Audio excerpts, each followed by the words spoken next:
Panduan kemasan cat untuk aktiviti mengecat binaan lanskap kerja. Terdapat 4 jenis kemasan cat.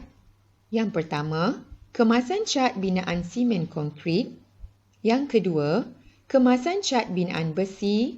Yang ketiga, kemasan cat binaan kayu. Dan yang keempat, kemasan cat mural dinding. Kemasan cat binaan simen konkrit adalah seperti berikut. Terdapat 2 jenis iaitu kemasan dalaman. Kemasan dalaman digunakan untuk binaan lanskap kegunaan di dalam bangunan sahaja, sesuai untuk binaan simen dan batu bata, tidak tahan cuaca sama ada panas dan hujan. Bahan pelarut yang digunakan adalah air. Bagi kemasan luaran, digunakan untuk binaan lanskap kegunaan di luar bangunan sahaja, sesuai untuk binaan simen dan batu bata, tahan cuaca sama ada panas dan hujan.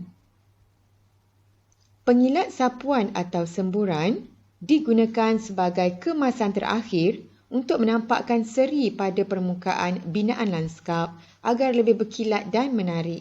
Tahan cuaca sama ada panas dan hujan. Bahan pelarut adalah tina. Untuk pengilat semburan, digunakan sebagai cat kemasan terakhir sahaja untuk menimbulkan seri pada binaan lanskap. Boleh digunakan untuk mengecat binaan besi. Tahan cuaca sama ada panas dan hujan. Bahan pelarut adalah tina. Untuk kemasan cat binaan besi, terdapat 2 jenis kemasan. Yang pertama, kemasan jenis minyak yang digunakan untuk binaan lanskap jenis besi dan boleh digunakan untuk mengecat binaan kayu bergantung pada kesesuaian. Tidak sesuai untuk binaan simen. Tahan cuaca sama ada panas dan hujan. Bahan pelarut yang digunakan adalah turpentin. Kemasan jenis semburan boleh digunakan sebagai cat asas atau kemasan akhir pada menimbulkan seri pada binaan lanskap. Boleh digunakan pada binaan simen dan besi. Tahan cuaca sama ada panas dan hujan. Bahan pelarut adalah thinner. Kemasan cat binaan kayu. Jenis cat binaan kayu untuk mengecat binaan adalah seperti berikut. Kemasan shellac jenis minyak digunakan untuk binaan lanskap berasaskan binaan kayu, kebiasaannya jenis shellac. Sesuai untuk binaan kayu dan berasaskan kayu. Tahan cuaca panas dan hujan. Bahan pelarut adalah turpentin. Kemasan jenis semburan boleh digunakan sebagai sama ada sebagai cat asas ataupun cat kemasan akhir untuk menimbulkan seri pada binaan lanskap. Boleh digunakan untuk binaan simen dan besi. Tahan cuaca sama ada panas dan hujan. Bahan pelarut adalah tina.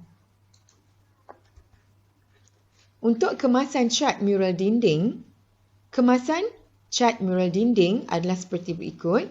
Terdapat 2 jenis. Yang pertama, kemasan mural yang digunakan untuk binaan jenis dinding simen dan batu bata yang dicorakkan dengan hiasan mural sebagai hiasan pada binaan tersebut.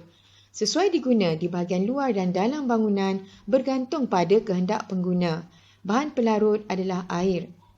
Bagi kemasan jenis semburan, boleh digunakan sebagai cat asas atau cat kemasan akhir untuk menampakkan seri pada binaan lanskap. Tahan cuaca sama ada panas dan hujan. Bahan pelarut adalah thinner. Sekian, terima kasih.